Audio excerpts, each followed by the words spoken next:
बिस्मिल्लाहिर्रहमानिर्रहीम।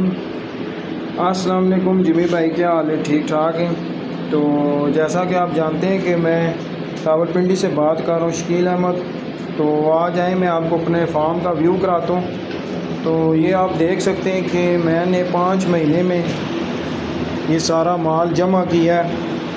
तो ये मैंने जिमी रैबिट कंपनी से ये खरगोश लिए हैं और जिसने मेरे से 50 साल एग्रीमेंट किया है और ये 50 साल तक मेरे से वापस माल लेंगे। मेरे से एक पेयर लेंगे 26,000 रुपये का, जिसका वज़न होगा 3.5 kg। तो ये आप देख सकते हैं। तो इसी तरह से आप भी ये बिज़नेस कर सकते हैं। तो कोई भी अगर ये बिज़नेस करना चाहता है तो वो मुझसे रब्ता कर सकता है मेरे नंबर पे। तो मेरा नंबर है 0312555751 पे वो रब्ता कर सकता है। किसी भी किस्म की उसको डिटेल चाहिए तो प्रॉपर उसको मिलेगी। तो जिमी भाई से भी वो रब्ता कर सकता है। बाकी जिमी भाई का अपना भी यूट्यूब चैनल है, जिमी रैबिट फार्म।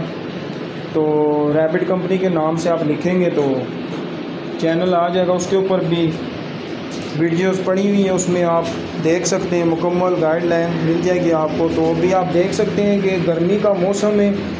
तो गर्मी के मौसम में ये है कि थोड़ी सी एहतियात होती है। ये आप चेक करें कि वेंटिलेशन प्रॉपर हो रही है और सफाई प्रॉपर है। और ये रूम कूलर मैंने लगाया हुआ है। अभी इसको लो पे किया है क्योंकि हाई पे तो नहीं कर सकते थे, क्योंकि वीडियो में बना रहा हूँ फिर उसमें प्रॉपर आवाज़ ना आती। तो अभी 5 माह मुझे हो गए अभी, क्योंकि गर्मी है ज़्यादा, गर्मी में ब्रीडिंग रोक देते हैं। तो ये आप देख लें कि ये आप देखें, ये पीछे भी पूरा केज फुल हो गया इस टाइम। तो अभी एक और केज हमने बनाया हुआ है, इनको भी अलग करेंगे तो वो भी मैं वीडियो जिमी भाई को शेयर कर दूंगा। तो इंशाल्लाह नई वीडियो में हाज़िर होते हैं। आज के लिए इतना ही। अल्लाह हाफिज़।